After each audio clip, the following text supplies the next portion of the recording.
Olá, gente, estamos aqui com o programa Rema, direto do Catequistas Brasil 2025, onde encontramos muitas pessoas que têm palavras que podem fazer a diferença na sua vida. E hoje nós vamos conhecer um pouquinho da história, neste primeiro bloco, do professor Felipe. Falei certinho? Falou certinho. Muito obrigado pelo carinho. Eu não vou dizer que é o filho do Dunga, nem que o Dunga é teu pai. Que o Dunga já tá me devendo uma entrevista aqui. Deixa o pessoal ver, se você imaginar sem a barba, quem sabe fica parecido, né? Mas muito obrigado a todos vocês que nos acompanham, obrigado pelo convite. É bom demais estarmos aqui, estarmos nesse evento maravilhoso em que tantos catequistas, tantos carismas se encontram. Aqui a gente se anima e voltamos para as nossas missões. Quando eu te apresentei, Felipe, eu apresentei como professor Felipe. O que é essa dimensão da sua vida que a gente sabe que você estudou teologia, que você é leigo, que você tem família, né? Mas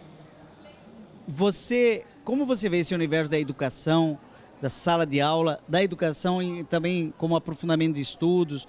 Quem é o professor Felipe? Obrigado. O pessoal conhece o professor Felipe Aquino. Ó, que isso, hein? Ele é uma das minhas maiores referências, né? Eu espero um dia, né, para chegar perto ali de toda a dedicação que ele tem, toda a inteligência que ele tem, né? Mas eu, primeiramente, sou formado em História, né? Com 17 anos eu entrei na faculdade de História, já tinha um desejo muito grande por ser professor e me formei na faculdade. Engraçado, vamos parar um pouquinho. Você, filho de um cantor referencial, vendo seu pai... Você cresceu vendo seu pai cantar, né? Porque a primeira vez que eu vi o Dunga foi em cima de um caminhão, em Moreira César, em 1990, 91 ou 92. Que idade você tinha? Nossa, eu tinha 3 anos. 3 anos. Era o Dunga de Moreira César. De Moreira César, da banda Carisma, eu acho. Da banda Carisma. Eu cresci, antes de eu nascer, meu pai já tinha essa vida missionária, né? Já era muito amigo do Padre Jonas, né? O pessoal mais recente conhece por Monsenhor Jonas. Eu nunca consegui chamá-lo de Monsenhor, porque desde pequeno sempre foi o Padre Jonas. E naquele meio eu sempre achei muito interessante a vocação dele a evangelizar por meio da música, né? Até toco um pouquinho, eu toco baixo e arranho um pouco o violão, mas eu nunca senti esse chamado para a música. Engraçado, né? isso. Eu costumo dizer que dos frutos da renovação carismática eu sou o menos carismático. Mas é muito legal que eu cresci naquele meio, foi muito bom, né? Tá impregnado o carisma aqui da Canção Nova. Mas eu sempre Nem da comunidade Canção Nova. Nem fui da comunidade, eu cresci ali. Mas eu sempre fui muito envolvido com desenhos, né? Sempre fui, até hoje, uma das minhas funções é como ilustrador. Mas eu cresci admirando muito livros, né? Os personagens de histórias de ficção que eu gostava, todos eles, de alguma forma, tinham alguma atividade intelectual. E quando eu fiz ali 16 anos, eu decidi que eu queria ser professor de História. Uni a dedicação à História com o desenho, né? E o meu TCC em História foi isso, foi mostrar que por meio de desenhos, por meio de história em quadrinhos e tal, eu posso fazer com que a história faça sentido na vida dos alunos. Posso pegar personagens de quadrinhos, Capitão América, X-Men e tal, e mostrar que eles pertencem a um contexto histórico. Te explorar um pouquinho, ainda existe em português essa distinção entre história e história? Não tem mais. Tanto é que eu ouvia as pessoas... Isso é só pros velhos, eu ouvia as pessoas falando assim, ó, isso é história com H, não é com E, né? Alguns eu ouvia falar isso. Porque era assim, ó, história é o que aconteceu de fato.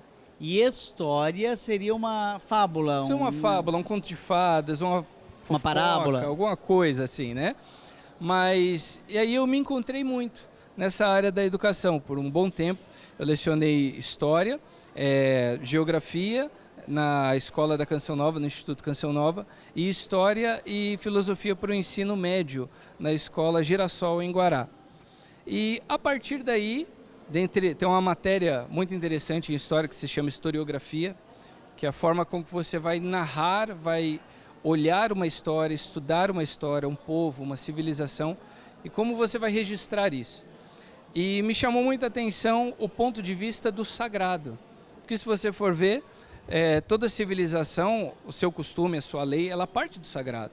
A forma com que ela enxerga, digamos assim, um ser superior, né, se é um deus da guerra, se é um deus da plantação, um deus da chuva, é um deus de colheita, o código dela, a lei dela vai seguir um caminho. A forma com que ela olha o estrangeiro vai seguir um caminho.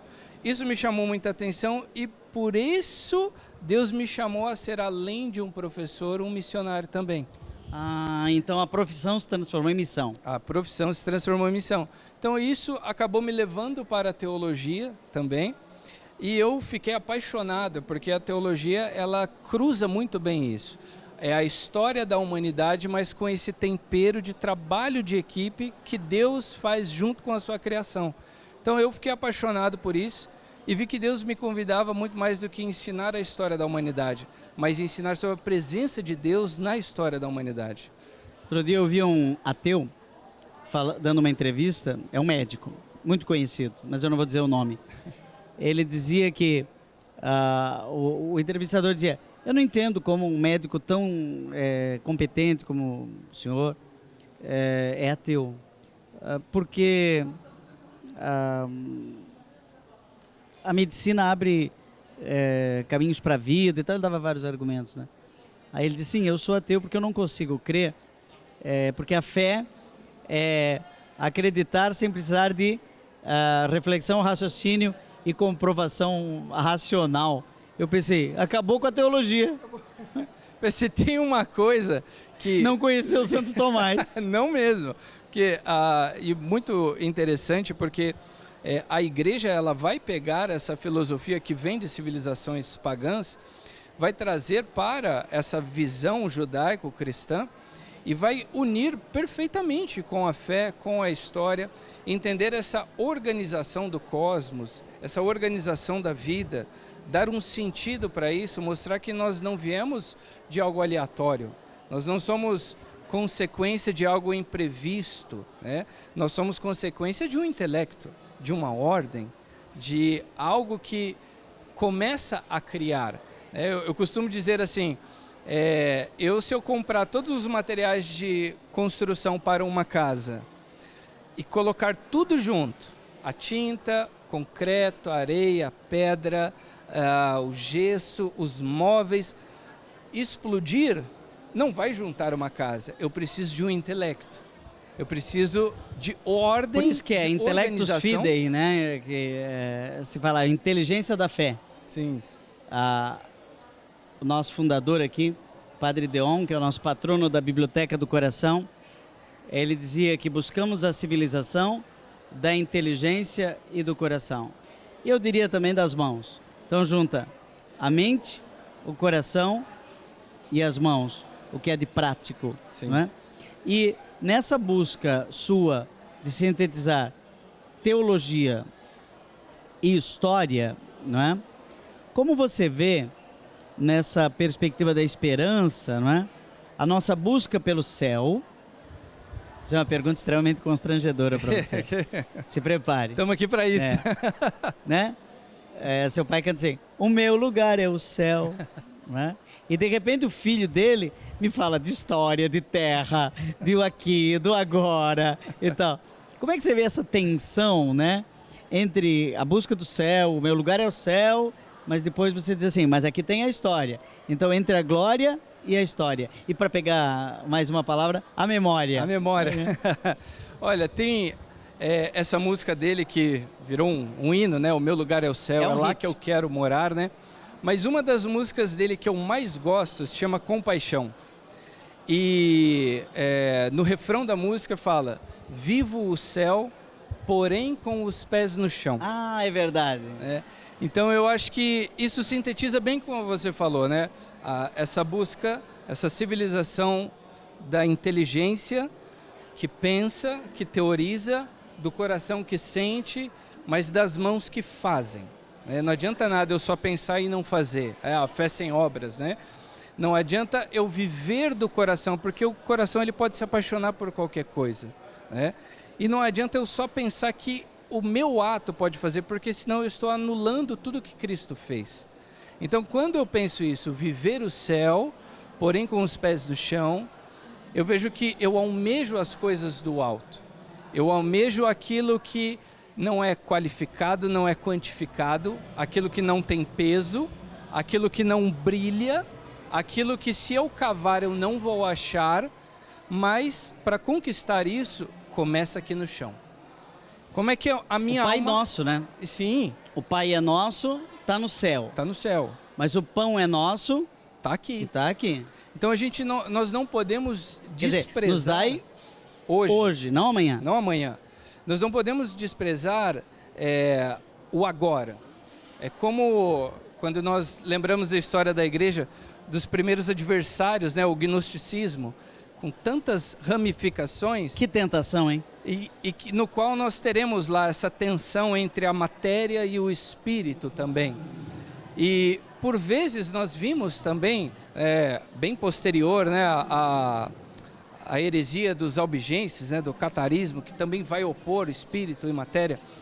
Nós tendemos a achar que o agora é imprestável. Eu não posso me preocupar com o agora, eu tenho que viver no céu. Meu filho, você não é santo, você não é anjo. Você é de carne e osso. Você precisa comer, o seu irmão precisa comer. João 14, né? O evangelho de João todo, mas 1,14 é: o verbo se fez carne e habitou no meio de nós. Essa trilogia, né? O verbo digital se fez carne, corpo analógico, histórico, presencial. Presencial. Né? E habitou no meio de nós, comunitário. Não só eu, nós. Nós. Né? Então é um cristianismo integral. Eu acho que esse campo das heresias aí dá mais um bloco aqui para a gente conversar no segundo bloco. Mas eu queria pegar só um autor, já que começamos a falar de história e de teologia, um autor que me encanta, que é do século II. Um santo, um bispo de Lyon, chamado Irineu. Santo Irineu de Lyon. Ele tem só 2 obras que chegaram até nós, o resto tudo se perdeu. E uma delas é a obra que é o horror, o terror dos estudantes de teologia. Não peça para ler aquela obra que ele chora. Eu acho, né, que é o Contra as Heresias? Adversus Héreses. Você já viu essa obra? Já. É o número 4 da patrística, né? E são 4 volumes. Meu Deus. O estudante de filosofia desavisado que pegar aquilo ali, ele tem dor de cabeça. Eu sugiro, vá para São Justino, pega Santo Agostinho, pega Santo Tomás, que é mais fácil. Porque ali Irineu ele é muito complexo e é uma síntese, né, dos problemas históricos daquele momento, né? E é interessante que ele usa, né, da sucessão apostólica para mostrar a autoridade da igreja. Que não é qualquer um que chega aqui, fala meia dúzia de palavras bonitas e leva as ovelhas. Não. É verdade. Não tem Nós estamos chegando no final do primeiro bloco. Vamos voltar a Irineu no segundo bloco, porque hoje existe a heresia da gnose muito presente. E o Papa Francisco denunciou isso na sua encíclica Gaudete et Exsultate, sobre a santidade, quando ele fala que as 2 grandes heresias que estão presentes hoje seria o gnosticismo e o pelagianismo. Se você gosta de teologia, estamos aqui, professor Felipe e eu, discutindo teologia e história, vida, né? Aqui no Catequistas Brasil, no stand da Editora SCJ, onde nós temos aí a Biblioteca do Coração, que você pode conhecer e assinar e receber todos os meses em sua casa um box com um livro inédito. Nós estamos chegando já no final do primeiro bloco e vamos voltar, porque parece coisa de 20 séculos atrás. Mas é muito atual. Muito atual. A gente vai fazer o intervalo e volta já.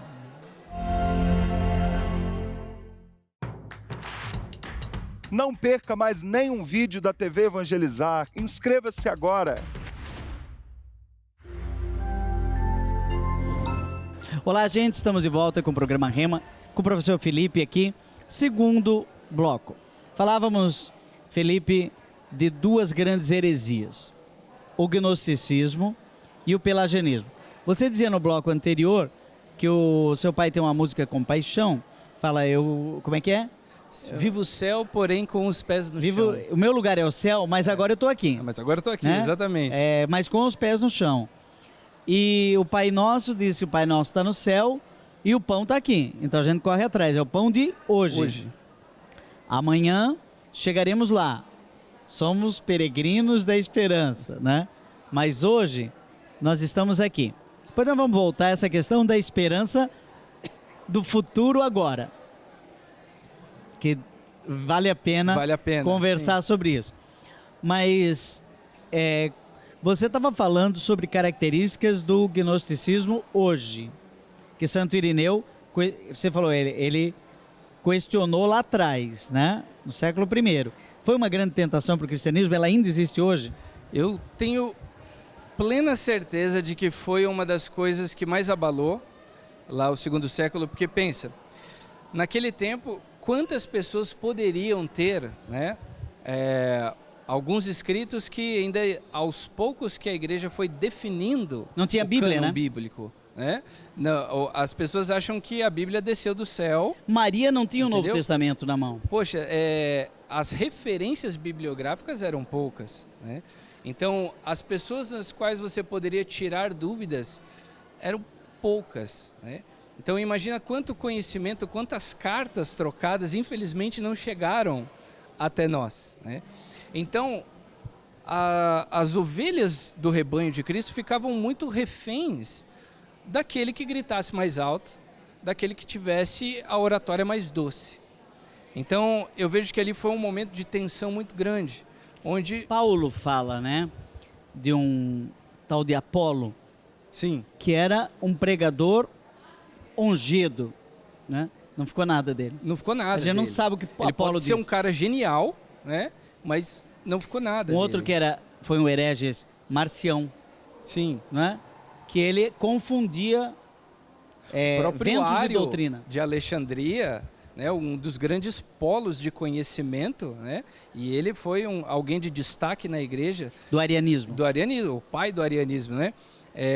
Inclusive, quem é o pai da... É o número 15, se eu não me engano, da patrística, que é lá de Cesareia. Fugiu, Eusébio de Cesareia. Né? Ele também fala do estrago que o arianismo causou, quantas pessoas... o montanismo. Montanismo. Montanismo é um grupo dos cátaros, dos albingenses. Sim. Era um grupo assim, só nós estamos certos. Então, nós assim, que moramos aqui nessa montanha, temos a revelação, os outros estão todos errados. Os outros estão todos errados. Então, veja, se você for ver... Gente, não estamos falando de hoje não, viu? Pode não até é que a gente está falando de hoje, pode parecer. O Padre Joãozinho está falando porque dos de direita ou de esquerda. Hoje também, né? Não estamos falando de hoje, não. Nós estamos falando do século I até o século V da história do cristianismo. Mas uma coisa interessante foi que além de Irineu detectar o que estava errado ali, nessa questão de tensão entre, né, a alma e a matéria, uma definição completamente errada a respeito das naturezas de Cristo, um ingrediente muito importante para que ele desse essa tranquilidade para o rebanho, né, era a sucessão apostólica. Cristo não funda a sua igreja, não deixa os seus apóstolos e os seus sucessores para serem ignorados, para virem outros mestres estranhos, assumirem um protagonismo e cada um falasse ali o que queria, né? E guiasse aquelas pessoas. Então foi muito legal que ele, na sua obra, né, Contra as Heresias, ele vai fazer esse primeiro manual, né, para vacinar a igreja, né, de uma maneira sistemática de como desmontar uma heresia. Então, conforme o tempo foi passando, nós continuamos, infelizmente, né, tendo que combater ideias erradas a respeito da igreja, a respeito do Espírito Santo, Maria, as naturezas de Cristo, os sacramentos. As heresias só foram mudando os nomes, mas a fórmula para combatê-las, desde lá do segundo século, é que já está pronta. Você já escreveu um livro sobre heresias? Escreva, Felipe. É uma boa Um ideia. livro breve sobre heresias. Ó, vindo de você, não duvido que é uma inspiração Você sabe de Deus. que quando eu era... Vou me aplicar nisso. Eu não era padre. O Padre Zezinho um dia chegou para mim e disse: eu e o Padre Marcial, que é um teólogo iluminado, você deve conhecer, Marcial Massaneiro, nós não éramos padres. O Padre Zezinho chamou e disse: olha, quero que vocês escrevam um livro. Aí a gente disse: qual é, Padre Zezinho? Um livro sobre as heresias. Muito amigo, Padre Zezinho. Ele até deu bibliografia. Que tarefa fácil, né? É, que tarefa fácil. Até hoje eu estou perseguindo essa ideia. Já tenho 60 livros e nunca me atrevi a escrever um livro sobre heresias. Caramba. Porque é um terreno muito lodoso. Sim, e é difícil, o que eu digo para as pessoas, que é tão difícil quanto você detectar isso, é você combater da forma correta. Porque infelizmente hoje, que bom que nós temos muitas editoras, que bom que nós temos diversos formatos da Bíblia, né, com zíper, capa dura, ilustrada e tal. Temos acesso a muitos escritos sobre a vida dos santos, mas também isso surgiu no coração de muitas pessoas, um sentimento de tipo assim, eu tenho autoridade para corrigir a igreja, porque agora eu tenho todo esse arsenal. Ah, tal padre falou errado, então eu tenho condições... Não, irmão, mais do que detectar um erro, é você saber combater da forma certa, né? Então tem muita gente hoje que é de conversão recente, porque leu alguns livros, acha que é o iluminado. Vou falar uma heresia agora. Mariolatria. Sim. Sou professor de Mariologia há mais de 25 anos. O que é Mariolatria? Alguém que coloca Maria num pedestal tão grande que ela acaba se tornando uma deusa mãe. O início do cristianismo se viu às voltas com Cibele, Ísis, Ártemis, que eram deusas pagãs, deusas da fertilidade, deusa egípcia, em Éfeso, onde foi proclamado em 431 o dogma da Mãe de Deus. Nós tínhamos lá o templo de Ártemis, uma deusa mãe. E algumas pessoas confundiram em Maria, presta atenção, hein? A Mãe de Deus com a deusa mãe. E acabaram olhando para Maria como uma deusa. O Padre Zezinho tem até uma música que diz: não és deusa, não és mais que Deus, mas depois de Jesus o Senhor. É o que para muitos ateus é um argumento em que eles falam que o cristianismo ele nada mais é que um paganismo 2.0. É só uma reciclagem de conceitos que a humanidade já teve a respeito de deuses da fertilidade, por exemplo, né? Assim como, eu imagino a tarefa difícil dos padres daquela época de explicar que Maria, esposa do Espírito Santo, não fazia Jesus um semideus como Hércules, como Teseu, como Perseu, né? Então, hoje, para você explicar, você tem uma penca de livros para você poder ler e montar uma aula. Mas naquele tempo, você ia ter referência em quem? Né? Porque eu imagino, Felipe, que na Palestina, na Galileia, no território da Judéia, em Israel, aonde Deus era Javé, totalmente outro, transcendente, eu não posso nem dizer o nome dele. Ali, dizer que o verbo de Deus se fez carne era uma heresia. Nossa. Uma heresia. Como é que Deus ia se contaminar com a nossa carne corrupta? Isso foi a causa da morte de Jesus. Ele se fez Deus. Sim. Ok. Agora, quando o cristianismo do Deus encarnado vai para o território grego, por exemplo, Éfeso, Corinto, Filipeia, né? Quando Paulo apresenta o cristianismo em Atenas, né, você vê que é mais fácil conceber esse Deus desconhecido do que o discurso sobre a ressurreição. Então, um Deus encarnado para eles não era algo estranho. Não, pior do que isso, hein? Ele nem conseguiu passar da ressurreição. Imagina se ele tivesse falado: e esse ressuscitado foi para o céu, com a carne. Né? Porque é uma das verdades dogmáticas mais mal celebradas. Eu creio na ressurreição da carne, que ele foi para o céu, não se desencarnou, como querem, por exemplo, os espíritas, não se desencarnou, levou a carne para o céu e voltará. E voltará. Né? E de novo há de vir em sua glória, né? Para julgar os vivos e os mortos. A gente fala isso no credo. Sim, isso é uma verdade de fé e também uma profissão histórica, porque essa é a história da nossa fé, essa é a história do que aconteceu, né? O sepulcro está vazio, ele ressuscitou, ele foi para o céu, nós tivemos testemunhas, os discípulos viram. Então, ao mesmo tempo que nós falamos isso que acreditamos, nós contamos a história. Essa é a história da nossa fé. É uma narrativa, né? E não é uma fábula, né? Então é interessante tocar. Não é uma ficção. Tocar esses assuntos, porque eu acho que uma das tarefas mais difíceis hoje para nós, até enquanto catequistas, outros missionários, é porque se falar desse amor de Deus, falar dessa história, não é tão chocante, mas se isso é verdade, o inferno também. O contrapeso. Então, assim, se eu admito isso, eu preciso de verdade carregar minha cruz. Então eu preciso Mas aí vem a questão da loucura, né? Que Paulo dizia, para os gregos busca a sabedoria, para nós a sabedoria é da cruz. É da cruz. E a cruz é loucura. Então, assim, para os pagãos. Para muitas pessoas, eu acredito que existe essa fuga da verdade, porque se eu acolher o amor de Deus, eu também tenho que entender que tem o outro lado. Que se eu não for para cá, eu vou para cá, não tem um meio termo. Não tem um limbo onde eu fico lá decidindo para onde eu vou, né? Então, tocar nesses pontos em que a história, a fé, a filosofia, tudo se encontra, força a pessoa a pensar, conceber isso e tomar uma atitude. O cristianismo, para todas as religiões da humanidade, é uma grande heresia. Por quê? Porque para a maioria das religiões, Deus não pode pisar no nosso chão. E quando eu digo que o Verbo se fez carne, Deus se encarnou, essas religiões... Não consegue conceber assim? isso.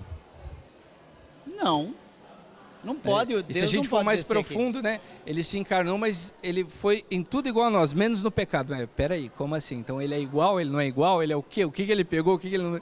Então é interessante que o cristianismo ele consegue fazer caminhar, né, o limite da nossa inteligência com a falta de limites daquilo que a gente não conhece. Nós caminhamos isso, né? É o Espírito, é o momento em que é a área que o Espírito Santo vai agir, que é a área que você não sabe, você não domina, você não conhece, vai ter que ser guiado por ele, né? E as outras vertentes, elas não contemplam isso. Pois é, você é um leigo, né? Professor, teólogo, é um leigo.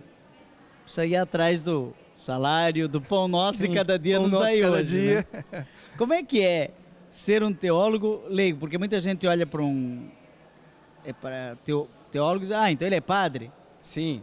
Né? Já não te perguntaram isso? Então, já, você é padre? Demais. Já me pedem bênção às vezes. Bênção, padre. Eu falei, não, eu não sou padre. Desculpa, você é pastor. Não, eu também não sou pastor.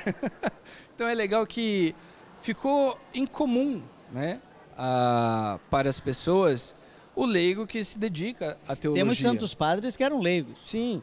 Então, assim, nós temos ao longo da história muitos monges que não eram padres, mas se dedicaram... Foram grandes leigos, grandes teólogos. A teologia, né?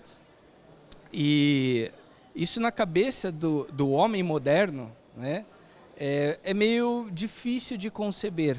Né? Se você não é do clero, como assim você estuda essas coisas? Como assim? Por que para você isso vai te dar dinheiro? Né? Isso vai te dar dinheiro. Mas como é que você paga suas contas com isso? Né? Aí eu entro na piada, falo, não, é que eu também sou feiticeiro, eu faço surgir dinheiro.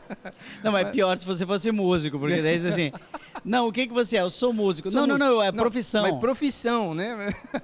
Mas como professor eu já ouvi muito isso. Mas além de dar aula, o que você trabalha? Né?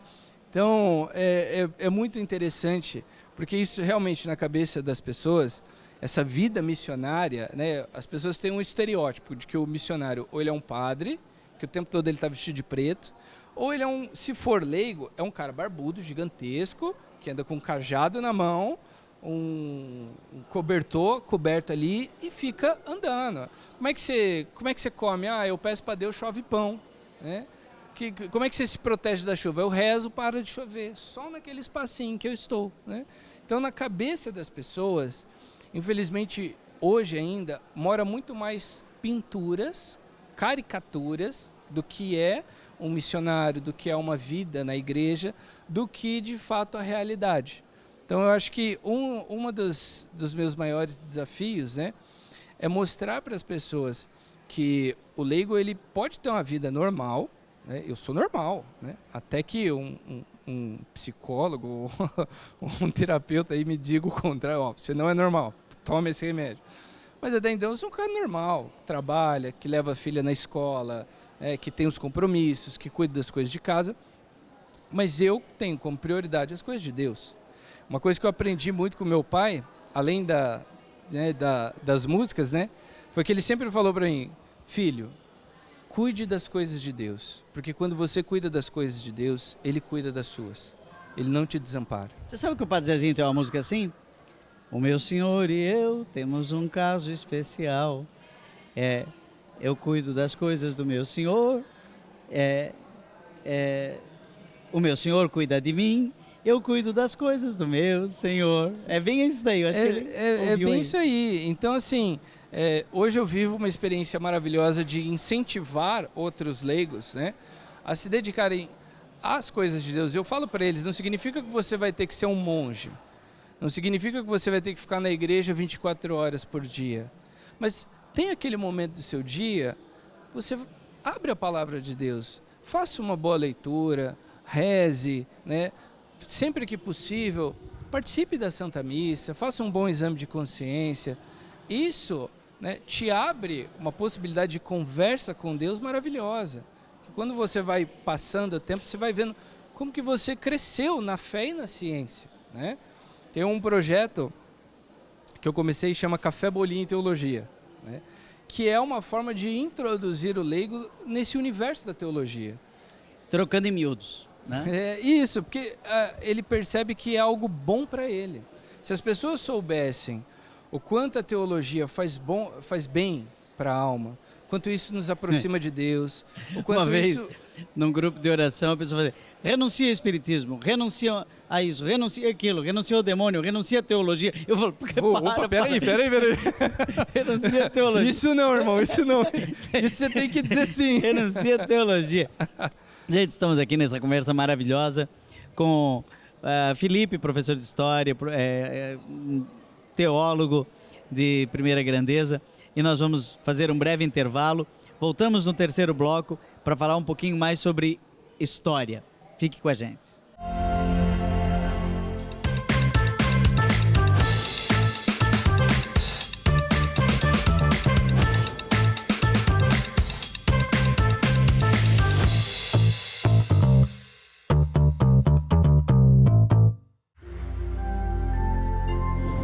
Estamos de volta com o programa Rema, entrevistando hoje o professor Felipe. Felipe, voltando naquela questão da história, você fez mestrado, como que é? Não, eu fiz a minha graduação em História e depois, já interessado na teologia, eu fui para a graduação em Teologia e fiz pós-graduação em Sagradas Escrituras. Ah, sua pós-graduação, então, já é na área de... Já é na área de... Porque eu notei que dentro do universo da teologia, né, para muitas pessoas, o pessoal acha que a teologia é uma matéria, mas não é, uma ciência muito completa. Você tem de tudo ali. Várias áreas. Você tem várias áreas. E quando nós olhamos para o recorte ali da Bíblia, né, o contexto histórico bíblico, que é bem extenso, por ter um cruzamento interessante com a área da história, eu fiquei apaixonado. E aquilo que parte da história, devido à minha primeira formação, eu tinha uma facilidade. E nessa pós-graduação em Bíblia, você focou em que área? Eu gosto muito ali do Novo Testamento, para ser bem específico, né? O capítulo 7 de Atos dos Apóstolos, em que nós temos o testemunho de Santo Estevão, primeiro mártir da igreja. Por que eu falo isso? Porque, imagina só, Uma vez eu trabalhei isso com o pessoal da minha paróquia, inclusive um abraço para o Padre Miguel, aqui de Pindamonhangaba, paróquia Nossa Senhora Rainha dos Apóstolos. Falei da importância da igreja, porque veja só, quando nós vemos ali Santo Estevão testemunhando perante o Sinédrio, a autoridade legal naquele tempo, mas nós já vemos na obra de Lucas que a autoridade deixada por Cristo não está no Sinédrio, está entre os apóstolos. Não existia Bíblia, não existiam os evangelhos, não existiam ainda as cartas de Paulo, não tinha nada. O que é que nós tínhamos? Nós tínhamos a autoridade dos apóstolos. E aquilo que Santo Estevão aprende com a igreja, ele testemunha e dá vida por isso. Então, sem ter nenhum escrito documentado ainda, e apresentando, vamos levar em consideração, Lucas, ele vem do mundo grego, ele não é um grupo original, ele documenta e apresenta para o mundo uma visão judaica pela ótica cristã e escrito isso em grego para apresentar ao mundo. Então, olha que lindo, nós temos ali uma mudança significativa no rumo da história da humanidade. Aquilo é um testemunho documentado de que a civilização nunca mais seria a mesma. O que o Felipe está mostrando para nós aqui é que Estevão, o proto-mártir, né, o primeiro mártir do cristianismo, foi o primeiro que seguiu Jesus no sangue. Né? É chamado proto-mártir. Né? E, quanto eu lembro, Estevão era da escola de Gamaliel, junto com Paulo. Né? E Paulo estava no martírio de Estevão. É interessante que termina o relato falando, e Paulo via tudo isso e aprovava. E aprovava.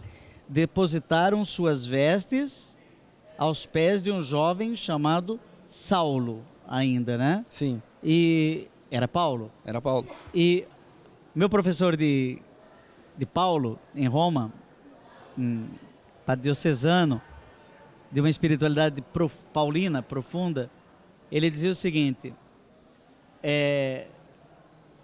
muito do que o Paulo, depois de convertido, escreveu, está radicado no testemunho do coleguinha de aula dele, que era o Estevão. Aí ele fazia uma fantasia, né?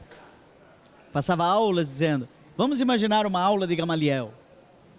Na catequese de Gamaliel, 2 alunos, Estevão, já cristão, e Saulo, um tristão, o perseguidor, o aluno que não... o fariseu radical, Gamaliel já convertido.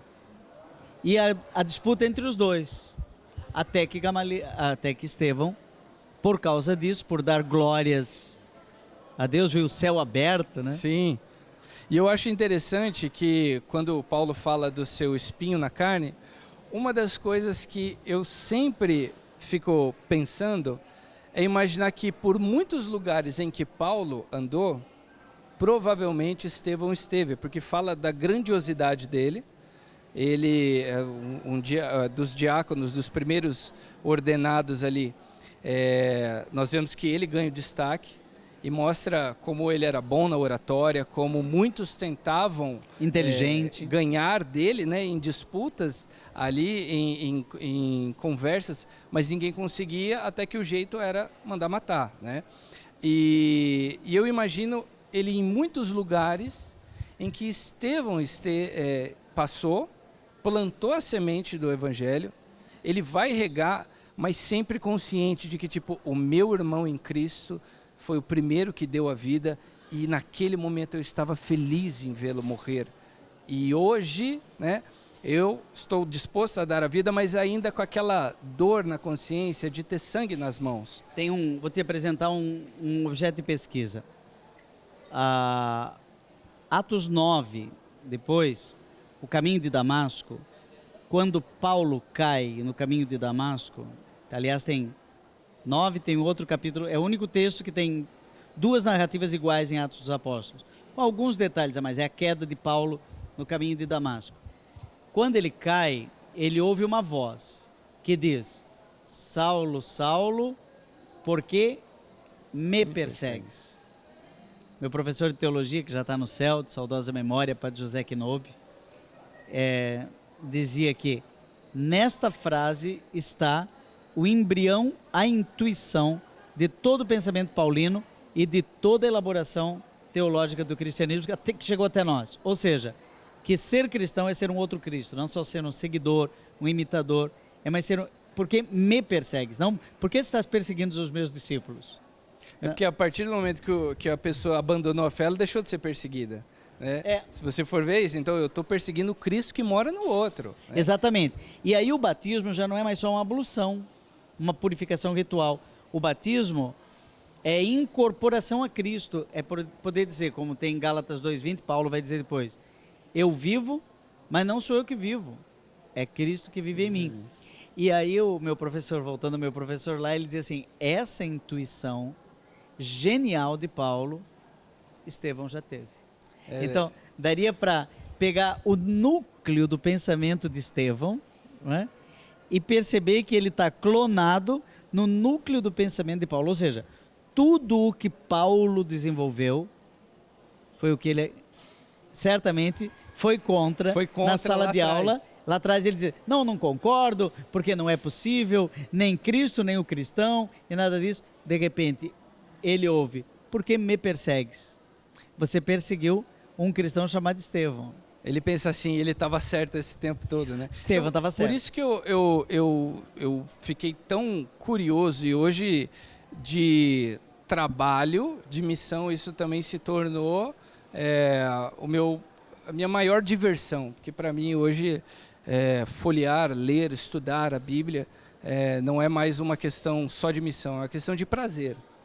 É algo que me tranquiliza, que eu gosto mesmo, sabe? Passar um café, né? Por isso que o nome do meu café, Café Bolinho Teologia, né? O nome do projeto. Mas é por isso que nessa condição de historiador e teólogo, esse capítulo em específico para mim é muito especial. Porque eu tenho noção que naquele momento a história foi mudada para sempre.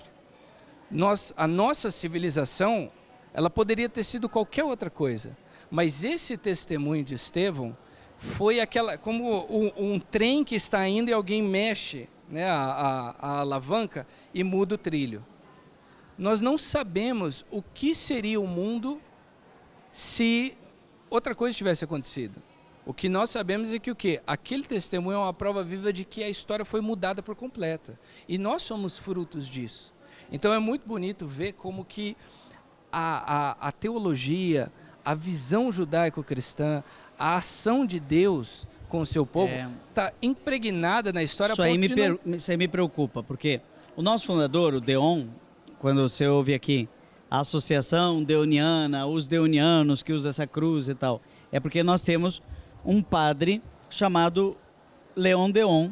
Ele escreveu vários livros e um deles, As Conferências Romanas, ele analisa o impacto do cristianismo na civilização romana, na humanização da barbárie romana. Não depois dos bárbaros, sim, mas já tinha uma barbárie romana. Por exemplo, jogos de morte. O Coliseu, né? Coliseu, vários lugares. Não eram só cristãos. Condenados de guerras eram trazidos para guerrear até a morte. Tinha guerras navais, em que se o imperador fizesse assim, matava o gladiador, né? E todo mundo amava ver sangue. Era o ápice, né, da felicidade. Quando o cristianismo entra como um fermento nessa massa, ele vai humanizando. Mas tem brasa embaixo dessa cinza. Hoje nós temos uma civilização europeia, ao menos, que se diz pós-cristã. E quando você vai tirando o fermento cristão na barbárie romana, ela vai voltando. Vai voltando. E aí você fica surpreendido de onde que apareceu isso. Está dormindo na humanidade, uma humanidade bárbara. É como se aquele componente que fosse capaz de pacificar a selvageria que mora na nossa carne estivesse sendo retirado para que ficasse só o animal. E realmente a igreja ela foi mostrando que quanto mais nos aproximamos do Cristo, quanto mais olhamos para Ele, mais nós entendemos o quão bom pode ser a nossa humanidade. E quanto mais nós nos distanciamos dele, o quão selvagem nós somos. Você acha que as novas gerações podem ser fortemente tentadas a voltar à barbárie, olhando para... Você tem filhos? Sim. Olha... Você olha para essa juventude, já nem sei mais qual é, se é alfa, beta, gama, delta, geração Z. Você olha para essa turminha chegando. Como você está vendo isso? Olha, eu tenho minhas preocupações naturais como pai, né? Porque eu tenho minha filha. Eu já tenho uma preocupação de não deixar a minha vocação pesar sobre ela, né? O peso da minha vocação tem que vir sobre mim. E eu tenho que fazer isso da melhor maneira possível para que ela se apaixone pela igreja como eu me apaixonei. Para que ela nunca veja que a igreja retirou o pai dela. Pelo contrário, a igreja pegou o seu pai, que era um cara normal, e transformou em um herói. Então é assim que você tem que olhar para a igreja. Então, essa é a minha primeira preocupação.